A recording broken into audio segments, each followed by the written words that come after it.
ubu noneho ijambo ndihaye Madame Therese Kayikwamba Wagner, Minisitiri ushinzwe ububanyi n'amahanga, ubufatanye mpuzamahanga n'umuryango w'ibihugu bikoresha igifaransa muri Repubulika Iharanira Demokarasi ya Kongo. Bwana Perezida, banyakubahwa banyamuryango b'inama y'umutekano, ndabashimiye kuri uyu mwanya wo gufata ijambo kugira ngo dususume iyi raporo y'umunyamabanga mukuru ndetse tunite kuri manda ya MONUSCO.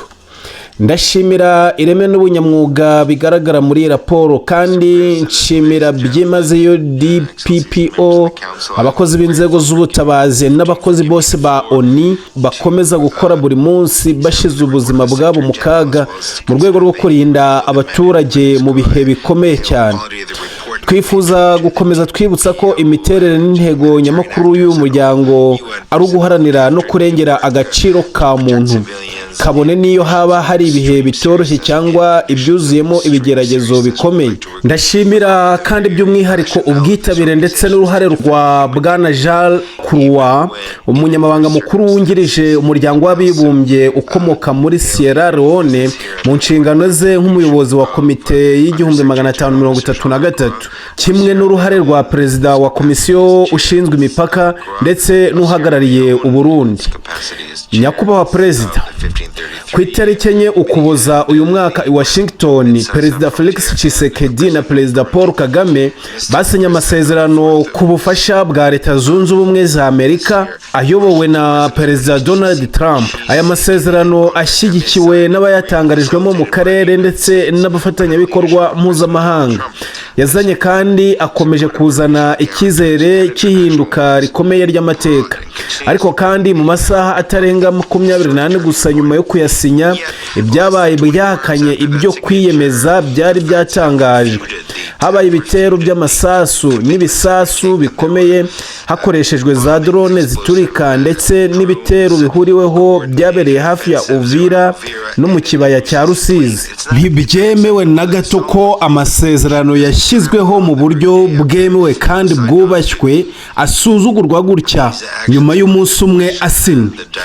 Ibi bikorwa bishyira mu gushidikanya imbaraga n'icyerekezo byari byatangiriye i Washington, kandi byemeza ibyo raporo y'umunyamabanga mukuru w'umuryango w'abibumbye yagaragaje, ari byo ko agahenge kasabwe n'icyemezo cy'ibihumbi 2773 k'inama y'umutekano katigeze gashyirwa mu bikorwa. Ibitero byibasira abasivile biracyakomeje, ibikorwa by'ubutabazi biracyabangamiwe, kandi ibibazo biragenda birushaho gukomera nubwo hakomeje gushyirwaho imbaraga za diplomasi. Nyakubahwa, Repubulika Iharanira Demokarasi ya Kongo yahisemo ku bushake inzira ya demokarasi. Iri hitamo si ukwiyunga ku gahato kandi si ikimenyetso cy'intege nke, ahubwo riragaragaza ubushobozi bwacu bwo kugenzura ibihe, inshingano twiyemeje nk'igihugu ndetse n'ukwizera kwacu mu mikorere ya diplomasi mpuzamahanga. Iyo mikorere iramutse yakiriwe kandi igashyirwa mu bikorwa byuzuye, ishobora kongera gusubiza amahoro mu karere kacu. Twahisemo iyi nzira kuko twizeye ubushake n'ubwitange bwa Leta Zunze Ubumwe za Amerika, arizo zayoboye kandi zoroheje inzira ya Washington. Twizera kandi ubudacogora bwa Leta za Qatar, umwishingizi w'inzira ya Doha, kimwe n'uburemere n'agaciro k'inzira ya Rwanda nk'urwego ngenderwaho. Amahame yayo akomeje kuyobora ibikorwa by'umuryango w'ubumwe bwa Afurika, ubu uyobowe na Repubulika ya Togo. Repubulika Iharanira Demokarasi ya Kongo ikomeje kwitwararika no kugira umutima mwiza, kandi ikomeje kubigenza ityo. Kuri twe diplomasi si inzira yo kwifashisha by'igihe gito, ahubwo ni hitamo ryiza rifite ishingiro, kandi nk'igihugu ni icyubahiro duha amategeko mpuzamahanga. Nyakubahwa Perezida, namwe banyacyubahiro, kuva ku mugoroba wo ku itariki enye z'ukwa 12, ibirindiro n'utundi duce turahagana Igato, Guta, Ruvungi, Kaziba na Burambo, kimwe n'inzira igana Kamanyora na Uvira byibasiwe n'ibisasu byarashwe bivuye mu birindiro bya RDF M23. drone zo mu bwoko bwa kamikazi zagabye ibitero mu duce dutuyemo abasivili. Abantu barenga 500,000 bongeye kuvanwa mu byabo ku gahato mu gihe intambara ya Kivu y'Epfo yari isanzwe mu bihe bikomeye igeze noneho ku rwego rwo gusenyuka burundu. Ibi bikorwa byanditswe kandi byemejwe n'inzego z'ubutabazi, binemezwa kandi na OCHA ya ONU. Byongeye kandi ibi byazanye ibyago bikomeye byo kwaguka kw'intambara mu karere. Hari ibisasu byamaze kugwa ku butaka bw'u Burundi. Umujyi wa Uvira uri mu birometero 30 gusa uvuye i Bujumbura. Nta gihugu cy'umuturanyi cyakwihanganira bene ibi bitero ku butaka bwacyo. Nta n'igihugu kitagira impungenge zo kwinjira mu makimbirane yagutse. Umutekano w'akarere ntushobora gushingira ku kwemera cyangwa ku kumenyera ihohoterwa rikomeye rihabanye n'amategeko mpuzamahanga nk'iri ngiri.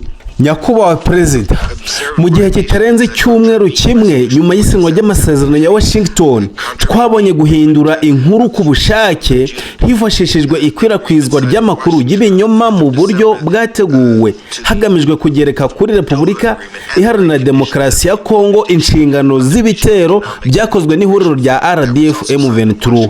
Iyi strategy isanzwe izwi kandi yemejwe n'inzego mpuzamahanga yo kugoreka ukuri hagamijwe kwikuraho amakosa no kuyashyira ku wundi. Ntitwakwemerana na gato uko kugoreka ukuri no kuyobya amakuru bihinduka igikoresho cya politike y'aka karere. Ibintu byabaye ni ukuri kudahinduka. Ibyemezo by'inama y'umutekano ya ONU birenzeho kuba ukuri kudahinduka. Ukuri ntigushobora kuganirwaho cyangwa kugibwaho impaka, kandi amategeko mpuzamahanga ntashobora kugorekwa ngo abe igikoresho cyo kwemeza igitero n'ihohoterwa rikorerwa igihugu cyigenga. Ibyo byaha by'ihohoterwa byagaragaye binyuranyije n'icyemezo 2773 cy'inama y'umutekano, binyuranyije kandi n'amasezerano yo kwa 27 Kamena, amasezerano yasinyiwe i Washington ku itariki 4 Ukuboza, ndetse n'amasezerano ya Doha, kimwe n'ibisabwa byose byishyirwa mu bikorwa by'urwego rw'ubufatanye mu bukungu bw'akarere rwashyiriweho umukono na none i Washington. Uyu munsi ikiri mu kaga si amasezerano gusa, ahubwo ni icyizere cy'ubunyangamugayo bw'iyi nzira yose n'abayigize babishingizi.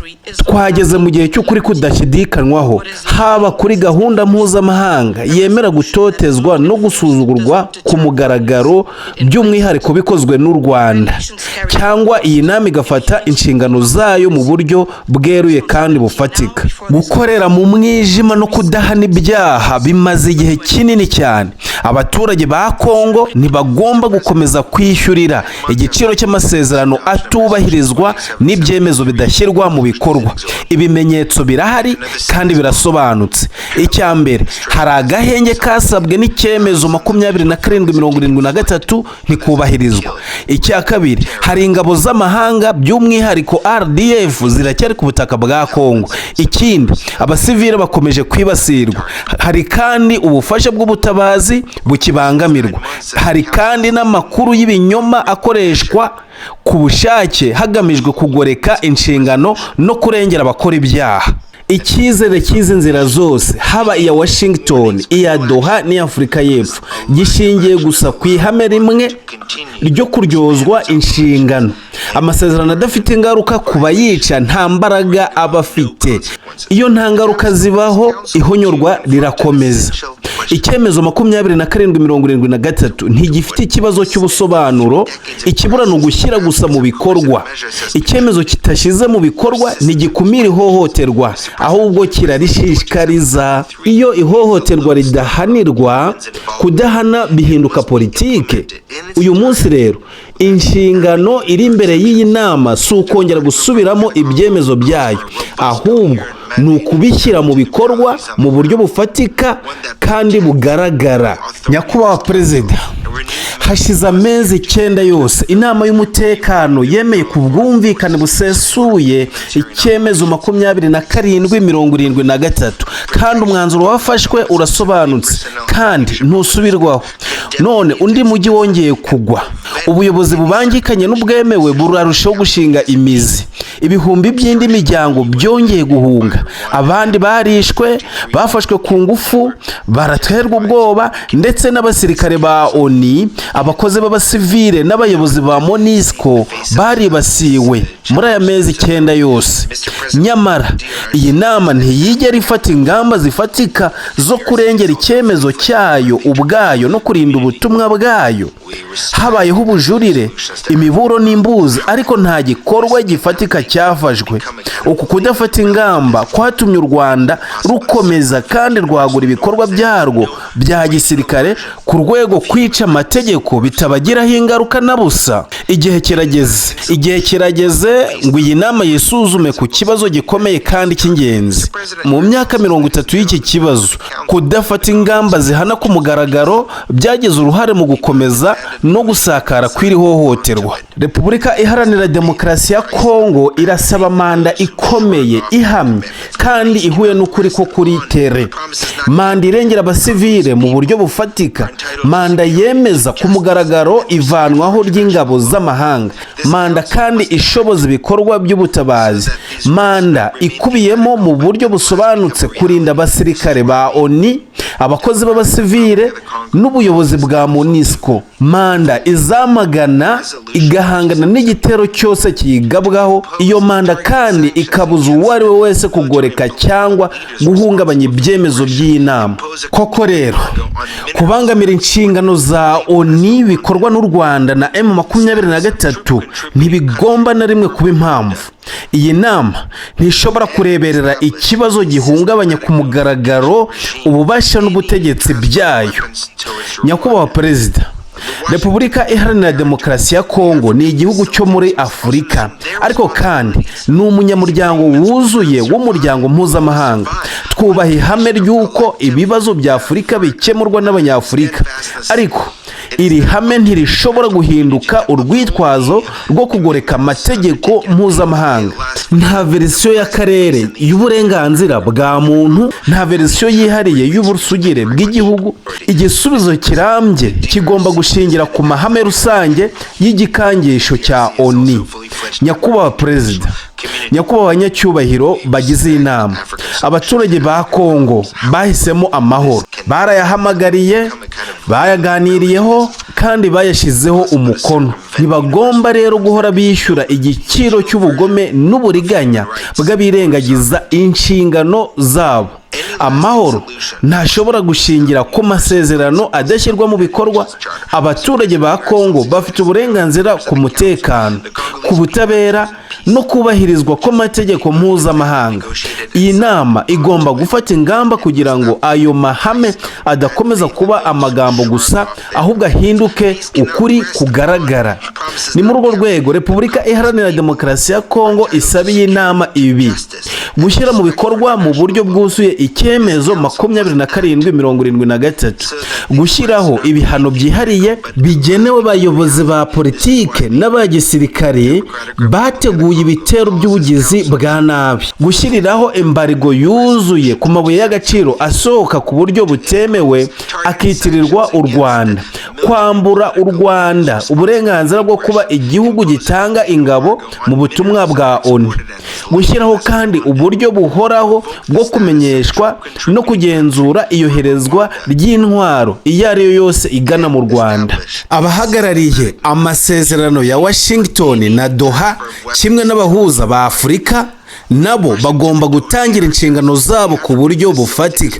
Aya masezerano ntazabaho ku magambo gusa, azabaho ari uko habayeho ubushake rusange, ubudaheranwa ndetse n'iyemezwa rihamye. Igihe kirageze ngo umuryango mpuzamahanga uhagarare ku masezerano yagezweho, unashyireho inzira izatuma amahoro arambye agerwaho mu burasirazuba bwa Repubulika Iharanira Demokarasi ya Kongo no mu karere kose k'ibiyaga bigari. Murakoze.